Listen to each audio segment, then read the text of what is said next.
I have a really, truly outrageous guest for this last day of JemCon that I'm very excited about.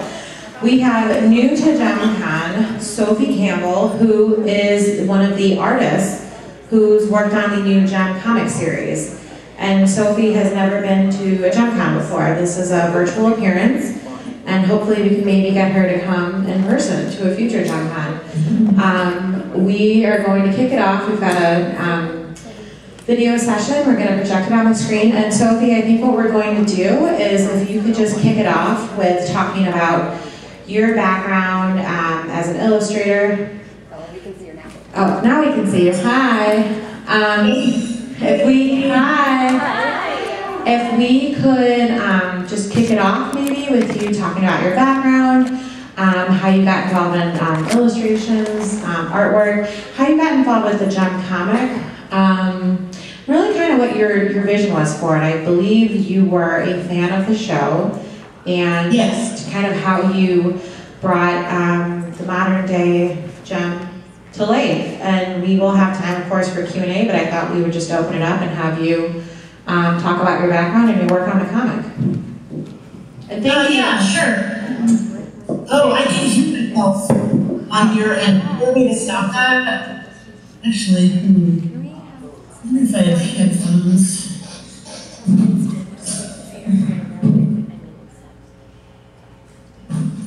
I don't. Hello? Yes. We can hear you. Oh, okay. Oh, yeah, that sounds way better. Okay, yeah, so I've been doing comics professionally since, God, I don't know, 2003 or something, I think. And I went full-time freelance in 2005. I can't believe I've been doing it for that long.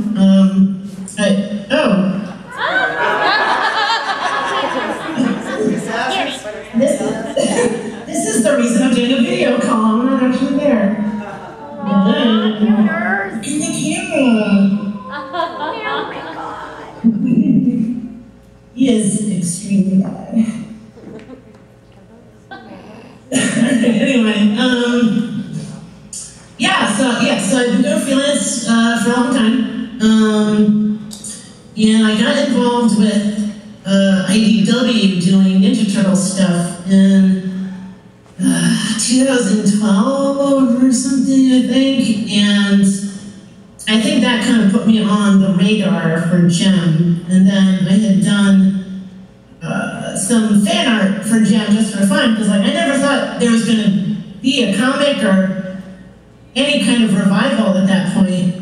And so I was like, well, this is what I would do if there was actually a comic. And I did a bunch of that just for fun, and that got the attention of the Gem editor, John.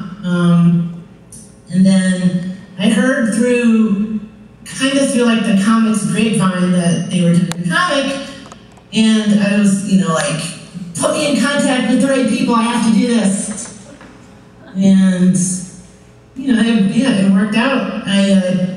Me and Kelly Thompson, we did a pitch, and it was greenlit, and then it worked out pretty good.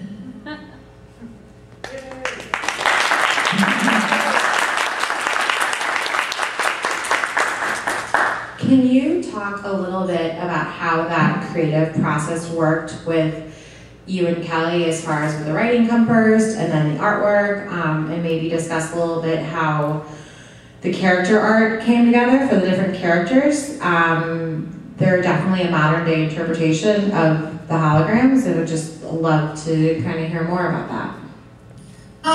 Yeah, I'm trying to remember, because I had that fan art, like I was saying, so that was definitely I had kind of done already half the work. I toned the characters down a bit because the fan art was kind of futuristic, and we don't do that. But Kelly and I have been friends for a long time, so years before the Gem comic. So we had a rapport and a friendship already. And so we just kind of hashed it out and batted ideas around, like what we wanted to do. And we put together a pitch. I'm terrible at pitching, so I let Kelly do all the pitch stuff, and I think I did a drawing of Jem, and I did a drawing of Pizzazz, like, you know, to show Hasbro, like, this is what they would look like. And other people pitched too, but I don't know who they are, and I don't know what their pitches were, but I just knew that we would get it, that we would get the job. Like I just felt it, and they, you know, they greenlit it just based on kind of Kelly's rough outline, just those 2 drawings that I did. And then once we got the job, then I started doing like actual official character designs and like character lineups and stuff like that. And I did the rest of the band members besides Jem and Pizzazz. And it came together like pretty quick. Like usually comics is very, like even with big licensed stuff, like Ninja Turtles or Jem or whatever, it's all very like seat of your pants, and we hit the ground running like pretty quick. And I did like I think my character design sheet, like character like lineup sheets are online, and that was like the only thing I really did before I actually starting to draw the comic, which is like really fast. So there wasn't like a ton of prep work, but I think since Kelly and I had known each other for a long time, and we both were familiar with the show, and like I knew her work, she knows my work, and we just kind of had this synergy, I guess, no pun intended. I know 2 characters in particular that a lot of people are interested in learning more about, and especially your creative vision for them, because they varied a little bit from the show. If you could speak to Jetta, and then also I know Graphics was a new character who was never even in the show originally. If you could talk a bit more about those 2, that'd be great. Yeah, Jetta, like, I can't remember where Christy had said in some interview years ago, or whatever, but Christy had always wanted Jetta to be black and be a person of color, and there was something like back in the day Hasbro would let her because they didn't want to have like a black villain, and so they made her white, and so that was one of the first things. We're like, okay, she's gonna be black like Christy had originally wanted. And that fell into place like pretty quick. Hasbro didn't have any. They were pretty open with the approvals like early on. And with Graphics, she was a character that I had always liked, and I had wanted to use from like the very beginning. And there's so many characters, and that Kelly would have to juggle and like find page time for all these different characters, that Graphics she just never made an appearance. There was no room to squeeze her in. And then when I did the Jem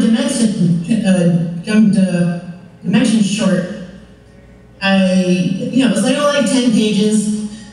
And I was like, this is probably going to be my last Jem thing. So I'm just going to throw in all the characters that I had always wanted to do in the main comic, and we never got a chance, like graphics and video.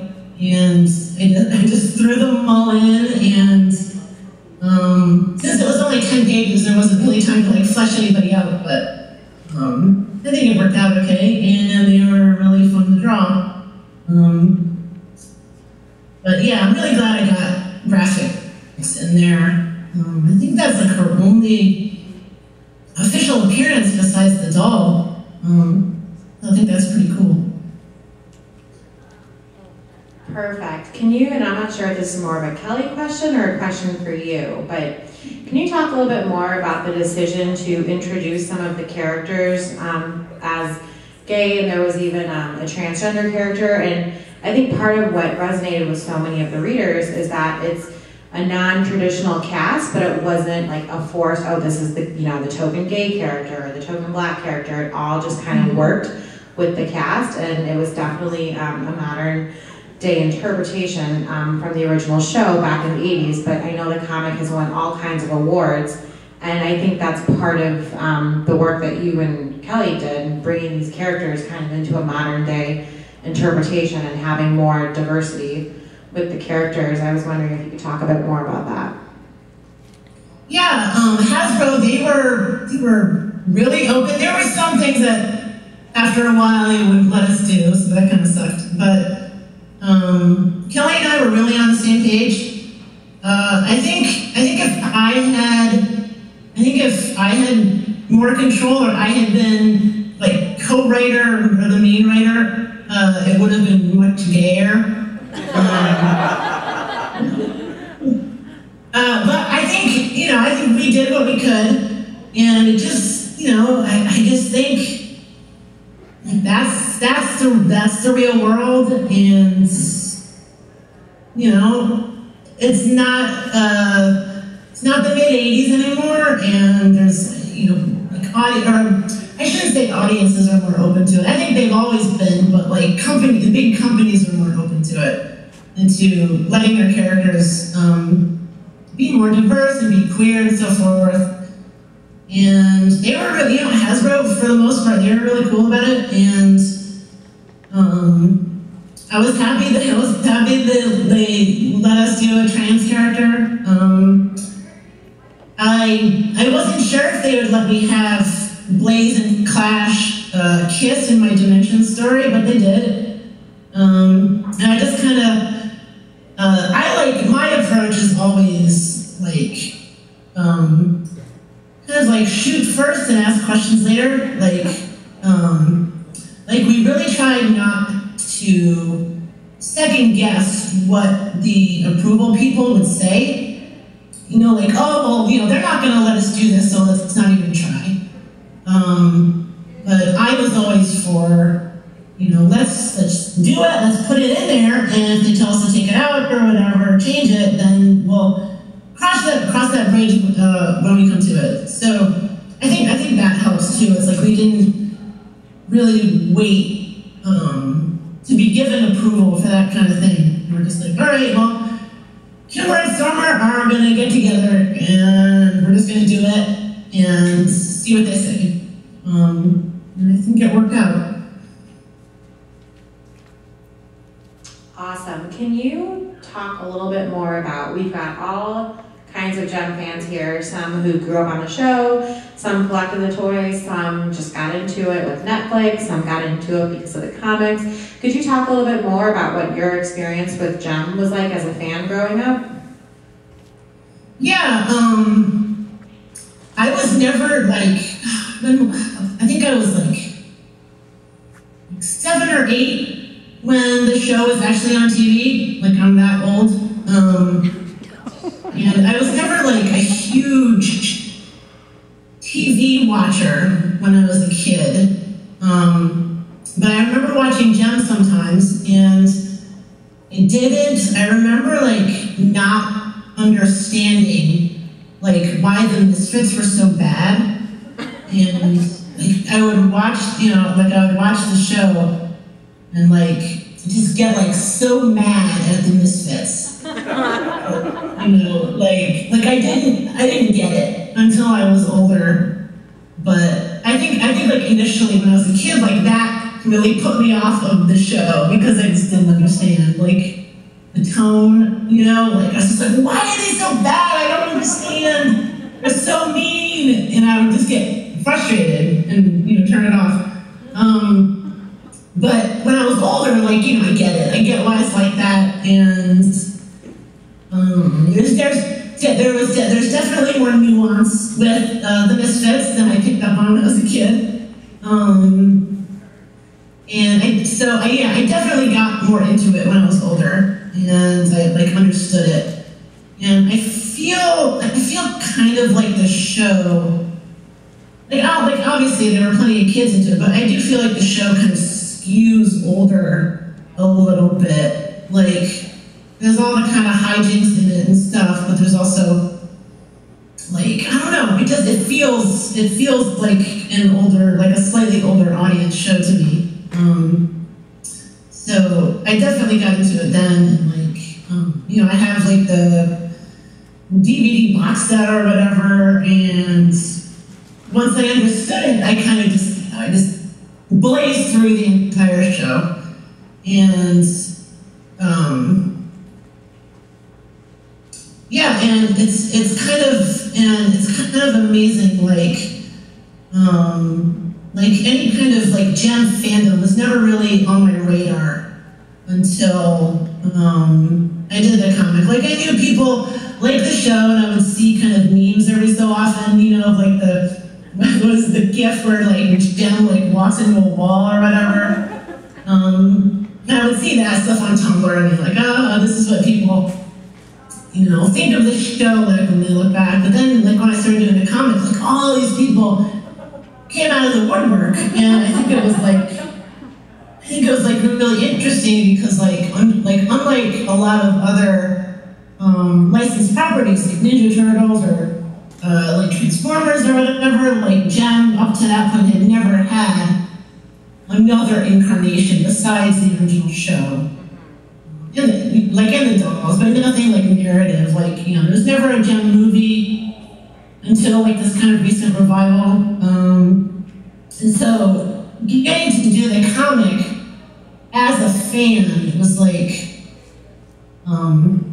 it's not like, I don't know, like, you know, I love working on Ninja Turtles too, but it's kind of like, when I work on Turtles, it's like, oh, this is, you know, one of 100 different Turtles incarnations, different versions, and I'm like, you know, after I finished working on Turtles, I'm sure there's going to be another comic like 10 years from now, but with Gem, it felt like more special or something, like I really got to put my stamp on it as a fan and meet all these other Gem fans that I hadn't known existed.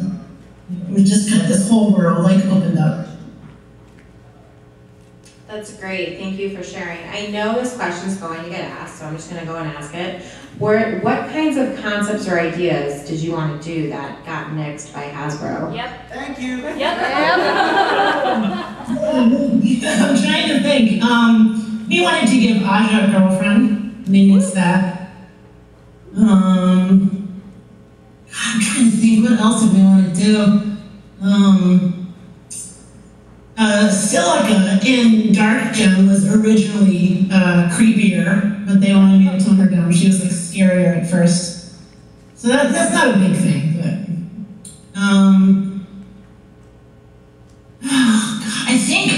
I think the Aja girlfriend, I think that was like the big thing that we like kind of fought with them with. Like everything else, I feel like everything else we wanted to do, we got to do. You know, like we introduced Blaze. You know, I got to do all sorts of body types, and they didn't fight me on that. They never tried to meddle with like, you know, all the hairstyles and stuff I would do, or you know, like deviating from like the original designs. I'm trying to think. I'm sure after this panel is over, I'll come up with something like 2 hours from now. Like, oh, I should have said that.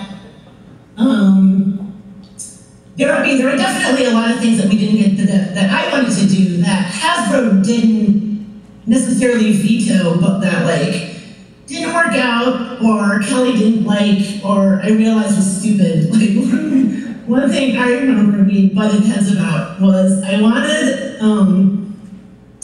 so you know, I love cats, and I wanted the holograms to have this like synergy kitty, this like holographic like purple cat sidekick, and you know, Kelly thought it was the stupidest thing, and I went to a couple of my other friends and I was like, was like, Kelly doesn't like my idea. And my other friends thought it was really stupid too. So I was like, all right, the hologram kitty is stupid, fine. But that was something I really wanted to do. And like, I really pushed hard for it and it didn't work out. I don't know, maybe it is stupid, I don't know. I still think it would have been cute. I think Kelly worked in a joke about it in one issue that I didn't draw. And there was like, she wrote a joke where like, one of the characters was like, oh, Kimber, it's like that time you made that hologram cat, or something like that. And that was like her little nod to my stupid cat idea. I wanted to have Eric have like this like bratty like goth daughter. And I wanted like, you know, I had this whole stupid storyline in my head where Pizzazz is secretly sleeping with Eric and nobody knows that. And so like I wanted to do this scene where Pizzazz like wakes up in Eric's bed and like he's gone. And, you know, she gets up or whatever and, like, goes out to the kitchen expecting to see Eric, but instead his, like, horrible daughter is there. And, you know, she'd be, like, this little girl version of Eric with, like, the devil horn hair. And then I can't remember what I wanted to happen after that, but I wanted Pizzazz to get kind of, like, tangled up with this, like, horrible little girl. And I wanted the girl to like, you know, like show up to like their band practice and just like be a brat and like mess things up and stuff like that. I wanted Silica to be a good guy at the end of Dark Gem. Like I wanted her to like realize the error of her ways or whatever, but that didn't work out. I don't know. I just feel kind of bad for.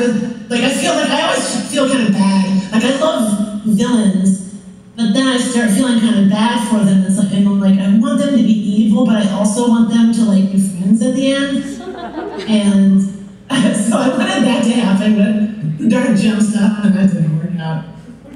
I'm trying to think what else. Oh, I had a story that, I had this one shot that I was going to do that eventually turned into the Dimension story. But I was going to, I had a story about the Mongols, which I really wanted to do. And they were I'm sure you guys know about the Mongols, but they were going to be the villains in the aborted Gem animated movie. And they were these psychic music twins or something like that. And I had this storyline with the Mongols and they had these instead of playing instruments, they would conjure music out of their heads and they would shoot the song shapes and stuff that I would draw, they would shoot them over their head. And then I talked to Christy and she turned out to be really fond of the Mongols and their computer entropy, who was the evil synergy or whatever. And so she was really fond of the Mongols, and she was sad that she never got to do it. So I was just like, okay, I won't do the Mongols out of respect of these kind of unused ideas of yours. And the Mongols, they kind of changed into the new character Shade from Dimensions, and Shade had this little device that shot music instead of psychic powers.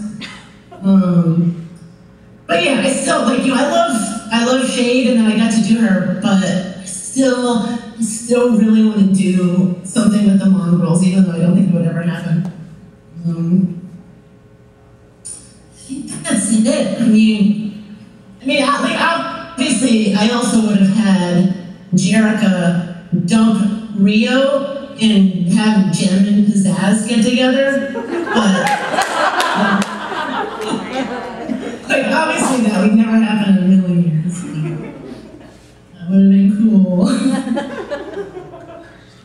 so much for sharing that. Before I open it up for questions from the group, one other thing that I would just love for you to touch on, it's so interesting how the two modern day interpretations of Jem went in completely different directions. You have the movie, obviously, which didn't do so well at the box office, but then here you have the comic series, which has won all kinds of awards and even had a spin-off series with the Misfits.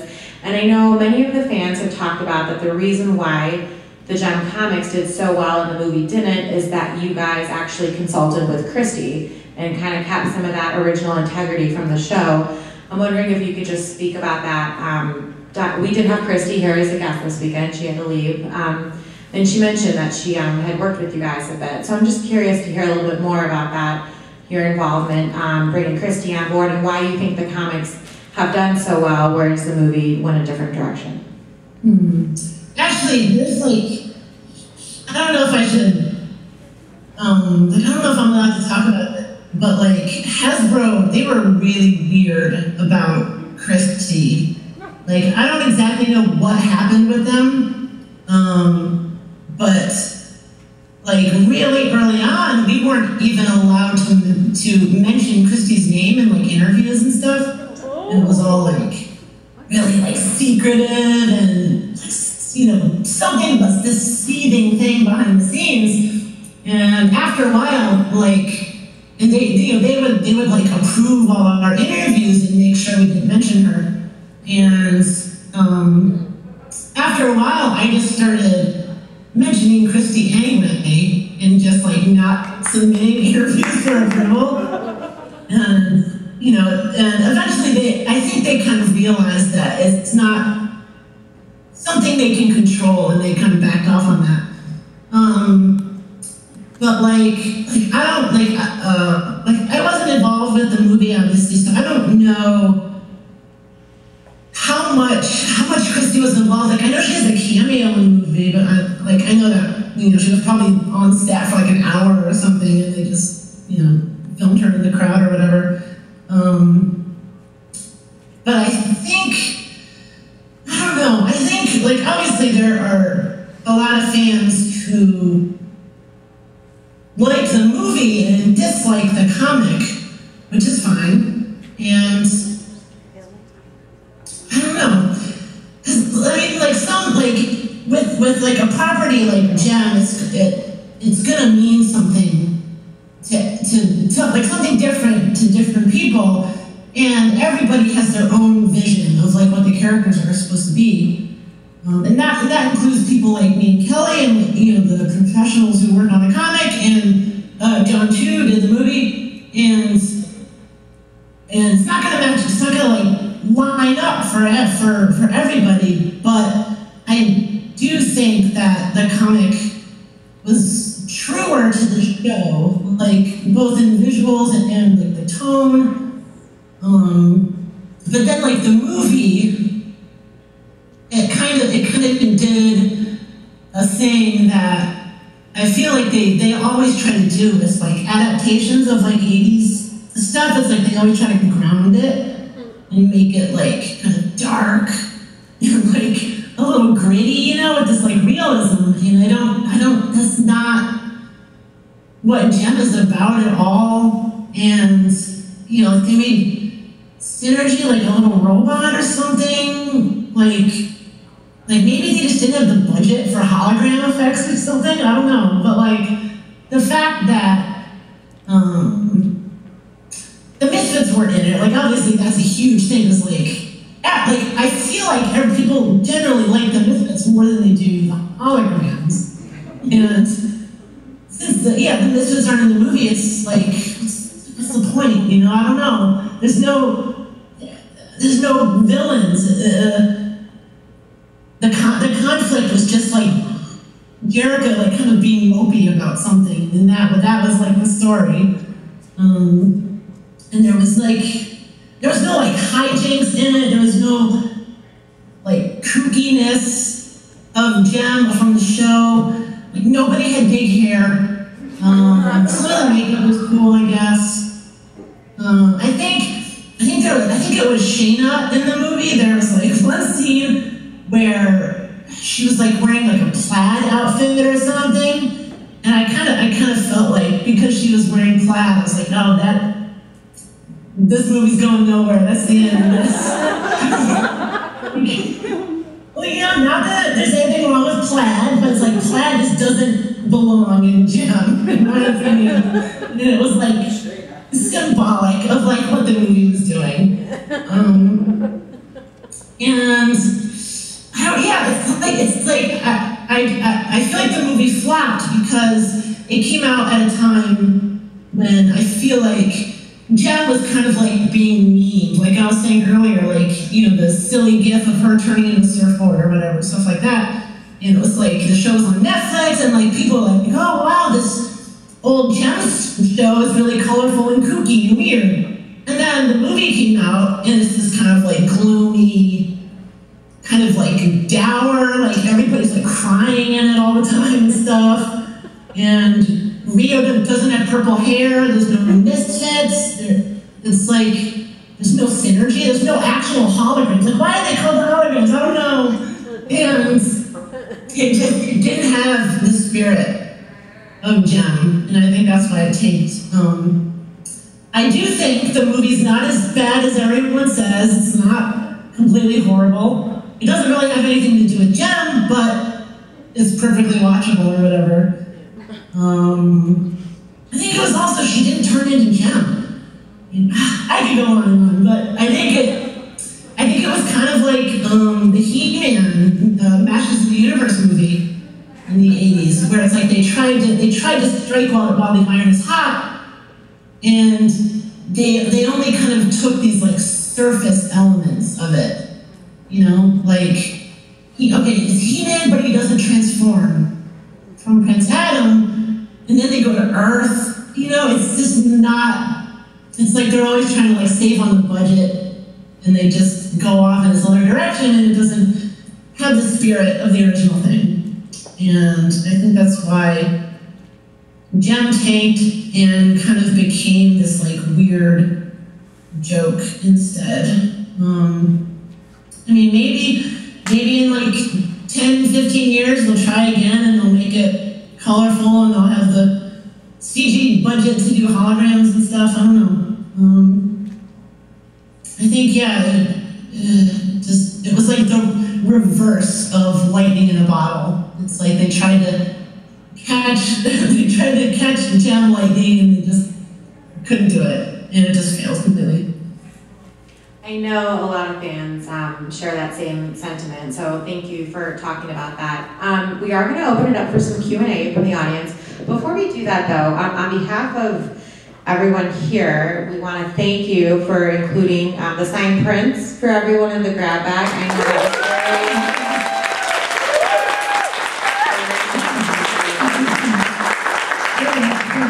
was forever to sign. I know, you're fantastic. So, funny joke. Sophie and I kept emailing back and forth, and she's like, I'm up to 30. I'm up to 45, my hand cramp, I'll pick back up tomorrow.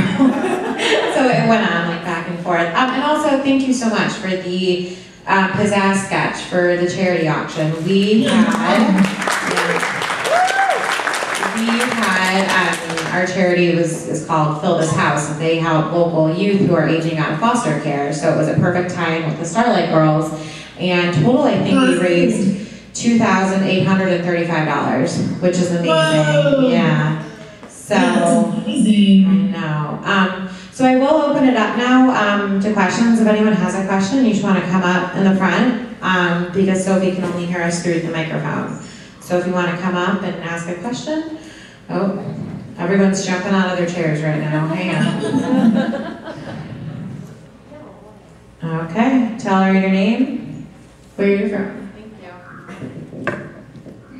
Hi, my name is Luis, and I'm from Chicago. I'm gonna say DeKalb, but probably you have no idea what's that at. First of all, I want to thank you for what have you done in the comic. It's just been amazing for me because a lot of my friends used to poke fun of me for they have no idea what Jem was, and now that when I go to the comic book store, they see it, they even read it. A lot of my friends have daughters and even their sons are picking up the comic and they can relate. They even have me go now and do eBay search, or I have to hunt down when I go garage sailing or flea market and buy dolls for their kids. So it's a pretty amazing feeling. But the message that you have brought with bringing all body types has been just something that has been very close to me, and I thank you from the bottom of my heart for doing that. Thank you. My question is, after my blabber, how would you have approached, since you did Kimber and Stormer as a couple, her many boyfriends that Kimber had on the cartoon? I think if we had addressed that, I just would have made them all girls instead. Just say like, oh, she has a million girlfriends and this. Yeah. How would you, I mean, piggybacking, how would you, the dynamics, would it be like a British pop star coming in and trying to break up the relationship with Stormer and Kimber or something like that? Yeah, that would have been cool.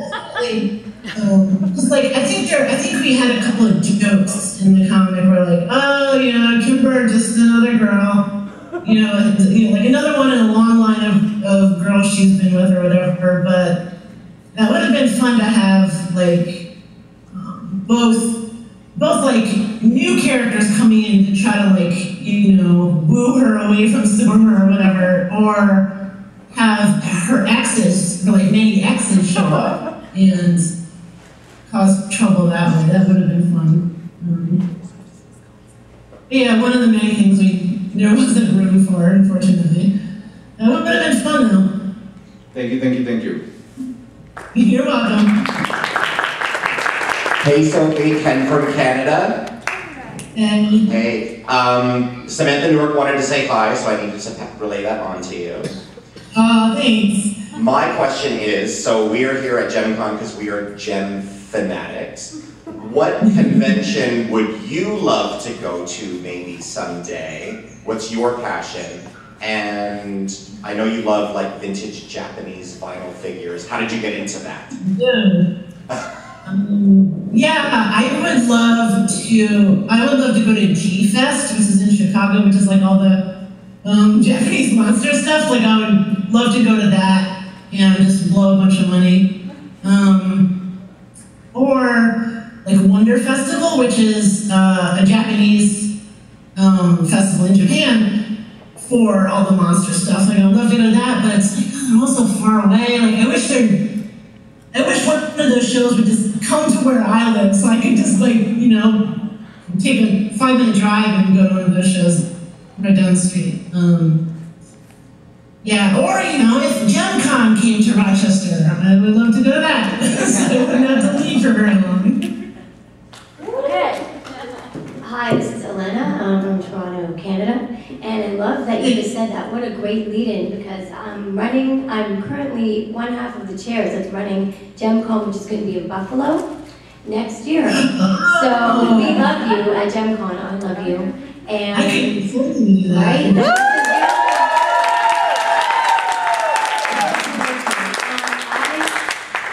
Decided I'm the biggest Stingers fan, so I wanted to thank you for bringing the Stingers to Comic Book Forum. I think you did an excellent job, and I really love them. I know my boyfriend really loves your Rapture, which is amazing.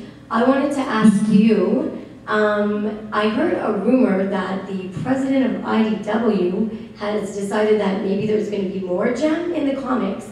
And I don't know if you can speak on that, or if you know anything about that, or if you would continue working with IDW or do anything with Gem in the future. I do know what he's talking about, but I will get in trouble if I say something about it. There's something to say. There is something. I may or may not be working on it. I don't know yet. I haven't decided. We'll see. It's not a huge thing, and maybe there's something else that he has planned that I don't know about. But we'll see. I think Gem will be back.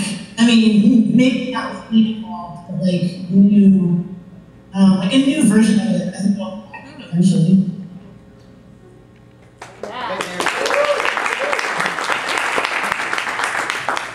Hi Sophie, this is Michael from Maryland. You probably remember me. You probably remember me from my hassling you on social media all the time when you were working on the comic. Hey. My question is, what was your thought process behind giving each character their distinct body type? Ooh, that's a good question.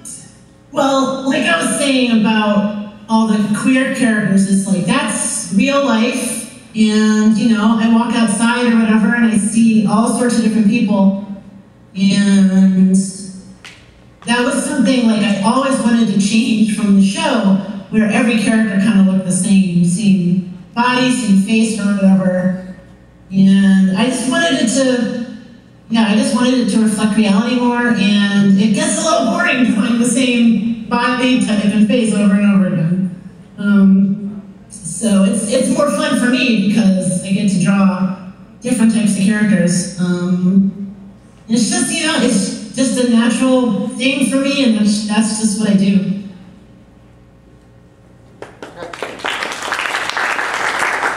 Hi Sophie, this is Davide from Italy / Michigan.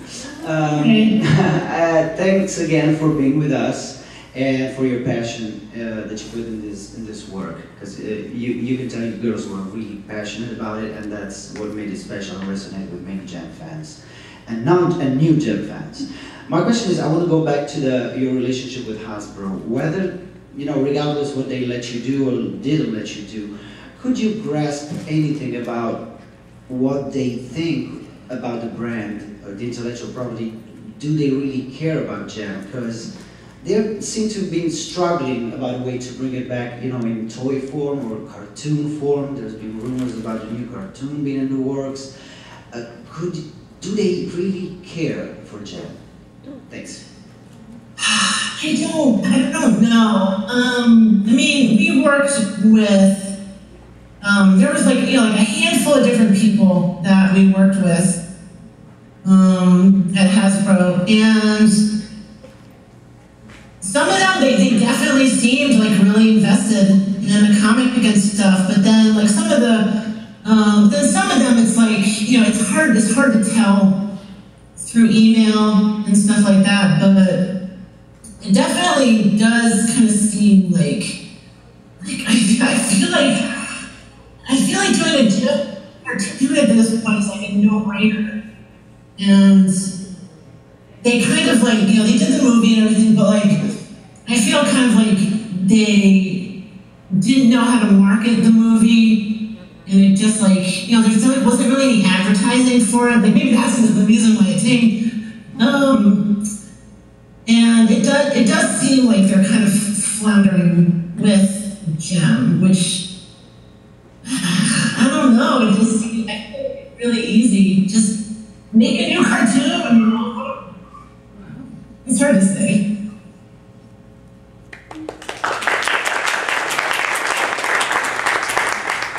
Hey, Sophie, so... What's your name? Where are you from? I'm Erica, and I am from Detroit, Michigan. So, huh? She said Hey. Hi!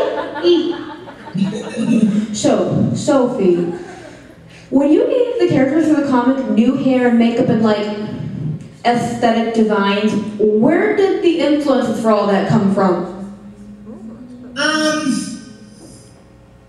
I actually didn't, like, for comics that are more kind of grounded, like, you know, I did a lot of like slice of life comics and stuff outside of Gem, and for that stuff, I look at a lot of like, like fashion photos, or I'll look at, you know, I'll go pick people watching or whatever.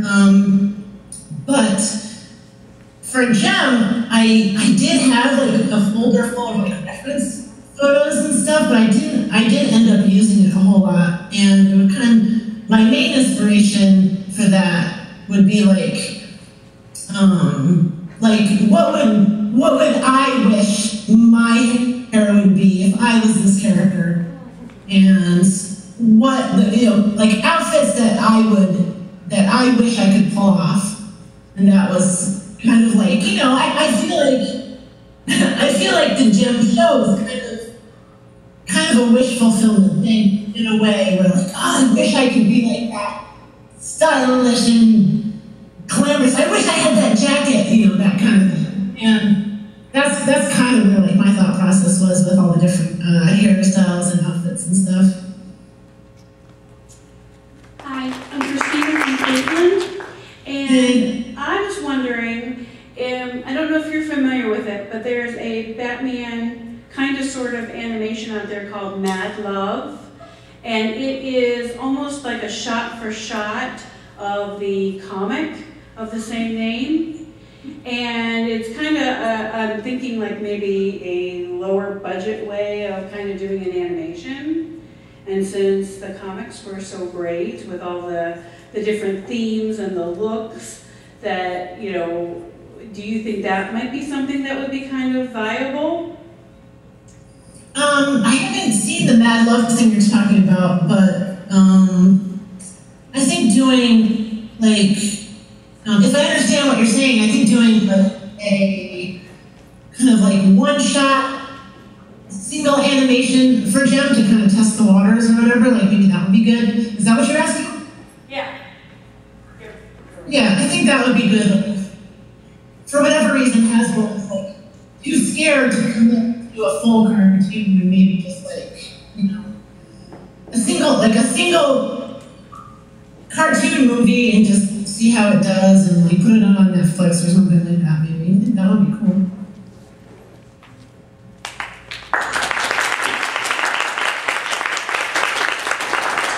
Could you talk a little bit about the decision to have, I'm surprised no one asked this, to have Rhea originally be part of the Stingers?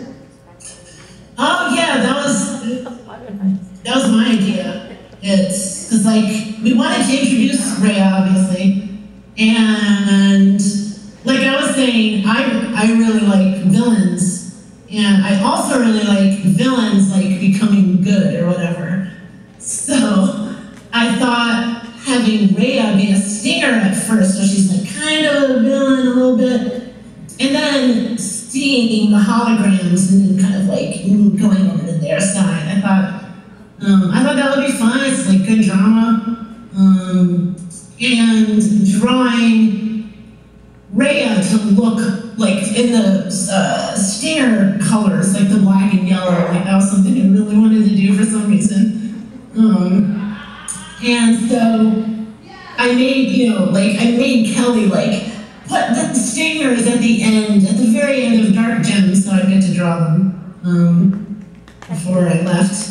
Yeah, I don't know, I just thought it was a good idea. I thought it would be fun to have evil Rhea, you know.